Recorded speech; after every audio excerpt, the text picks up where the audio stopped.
Nah, halo para mudi Indonesia. Kali ini kita balik lagi dengan cerita Rurouni Kenshin Hokkaido Up Part 2. Ya, sebelum kita mulai, kita akan sedikit merekap alur cerita dari part satunya.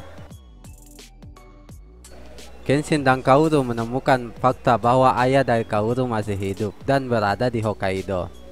Ditambah ternyata ada sekelompok penjahat yang bersiap membuat kekacauan di Hokkaido. Oke, tak usah basa-basi lagi, langsung saja kita merekap alur cerita Rurouni Kenshin Hokkaido Art Chapter 3 sampai 4. Check it.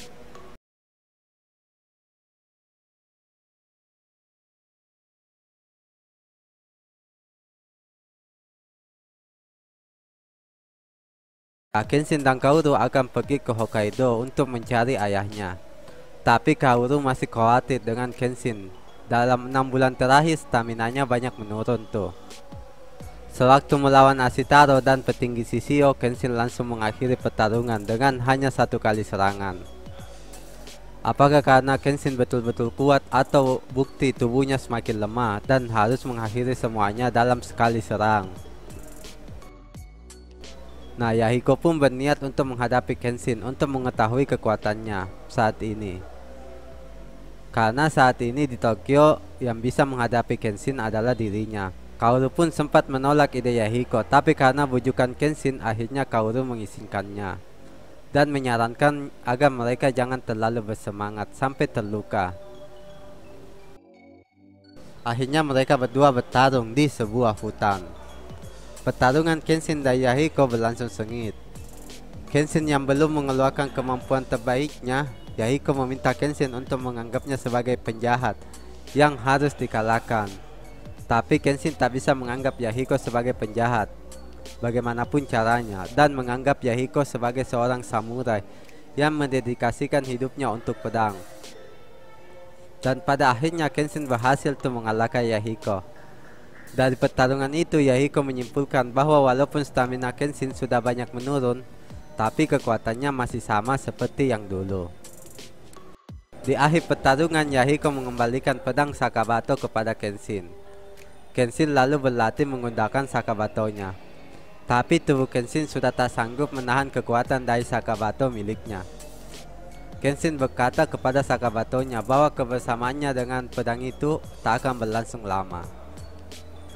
Akhirnya Kenshin, Kaoru, Kenji, Alan, Ashitaro, dan Asahi berangkat ke Hokkaido dan mengucapkan perpisahan tuh kepada Yahiko.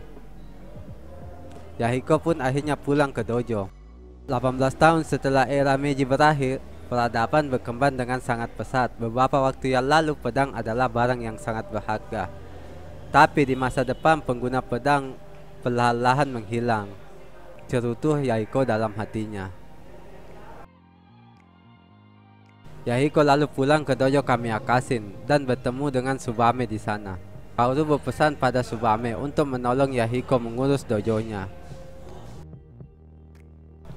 Dan di tempat lain, di pelabuhan Yokohama, datang seorang pria misterius yang tak lain adalah Sanosuke Sagara. Ashitaro dan teman-temannya protes mengapa mereka juga harus ikut ke Hokkaido. Kenshin lalu menjelaskan bahwa itu adalah saran dari Yahiko agar mereka berdua menjaga Kenshin dan Kaoru dan membantu mencari ayah dari Kaoru. Nah, semakin banyak yang membantu maka semakin cepat pencariannya. Meskipun Alam paham mengapa Kenshin meminta bantuannya, ia juga mempertanyakan mengapa Kenshin tidak meminta bantuan orang lain. Nah, sebenarnya Kenshin mempunyai banyak kenalan di era Bakumatsu dan era suatu restorasi Meiji, tapi mereka semua telah mati. Kenshin lalu teringat salah satu temannya, yaitu Sanosuke, tapi ia tidak tahu di mana ia sekarang. Nah, setelah melewati 3 hari perjalanan, akhirnya mereka sampai tuh ke Hokudate, Hokkaido. Mereka akan mencari ayah Kaoru besok, dan untuk sementara mereka fokus mencari penginapan. Setelah mendapatkan penginapan, Ashitaro yang gak bertahan mengusulkan kepada Alan dan Asahi untuk pulang kembali ke Tokyo. Nah, mereka bertiga pun sepakat untuk kabur kembali ke Tokyo. Aksi mereka dilihat oleh Kenshin, tapi Kenshin tampaknya membiarkannya. Mereka bertiga menemukan sebuah kapal dan berniat menyelinap masuk ke sana. Nah, di balik kegelapan muncullah dua sosok yang tak lain adalah dua orang yang sempat dilawan Ashitaro di kedai Akabeko. Nah, ternyata mereka telah terkepung, sementara Asashi hilang. Ashitaro menyuruh Alan untuk kabur, sementara Ashitaro melawan pria keribo tadi. Pertarungan Ashitaro dan pria keribo itu berlangsung sengit. Ashitaro pun berniat mencabut pedang Mugenjinnya. Alan yang bersembunyi berniat membantu Ashitaro, tapi ia tak mempunyai senjata. Nah, lalu tiba-tiba di belakang Alan muncullah Kenshin. Kenshin lalu datang dan tiba-tiba memisahkan Ashitaro dan pria keribo tadi. Kenshin salut kepada Ashitaro karena tidak menarik pedang Mugenjinnya. Pria keribo itu langsung mengenali bahwa orang di hadapannya adalah Battosai, dari rambut merah dan luka silang di pipinya. Asahi yang juga telah bersembunyi ternyata sudah mengetahui bahwa Kenshin adalah Battosai.